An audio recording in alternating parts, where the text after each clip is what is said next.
बिस्मिल्लाहिर्रहमानिर्रहीम। अस्सलामुअलैकुम। चटपटा रंगीन में मैं हूँ आपकी शेफ अफशा नसरुल्लाह। यकीनन आप सब खैरियत से होंगे। व्यूवर्स, आज हम बनाएंगे शामी कबाब, जो हमारे यहाँ साल हर साल से बनाए जाते हैं, लेकिन सबकी रेसिपी कुछ न कुछ मुख्तलिफ होती है। आज आप बनाएं मेरे तरीके से। तो चलिए रेसिपी शुरू करते हैं। सबसे पहले हमने लिया कीमा 3 पाव के करीब। फिर इसमें तकरीबन 1 पाव चने की दाल शामिल कर दी।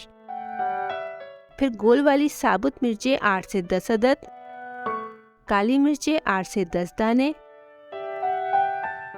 सफ़ेद ज़ीरा पाउडर 1 टीस्पून, अदरक लहसुन का पेस्ट 1 टीस्पून,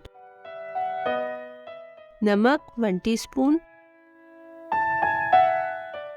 गरम मसाला पाउडर 1 टीस्पून शामिल कर दिया और पानी डालकर कीमा गलने के लिए रख दिया।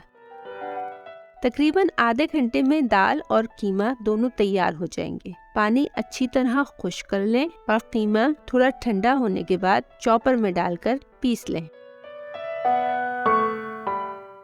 4 टीस्पून हरा धनिया और 6 से 7 कटी हुई हरी मिर्चें शामिल कर दें। 1 प्याज बारीक कटा हुआ डाल दें और 1 अदद अंडा भी शामिल कर लें और अच्छी तरह मिक्स कर लें।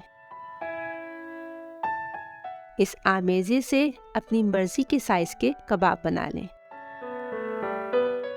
1 अंडे में थोड़ा सा नमक और थोड़ी सी काली मिर्चें मिलाकर फेंट लें और कबाबों को अंडा लगाकर फ्राई कर लें। ये देखिए, खूबसूरत और मज़ेदार रिवायती शामी कबाब तैयार हैं। आप भी बनाएं, खुद भी खाएं और मेहमानों को भी खिलाएं। मुझे दुआओं में याद रखिएगा। फिर मिलूंगी किसी नई रेसिपी के साथ। अल्लाह हाफिज।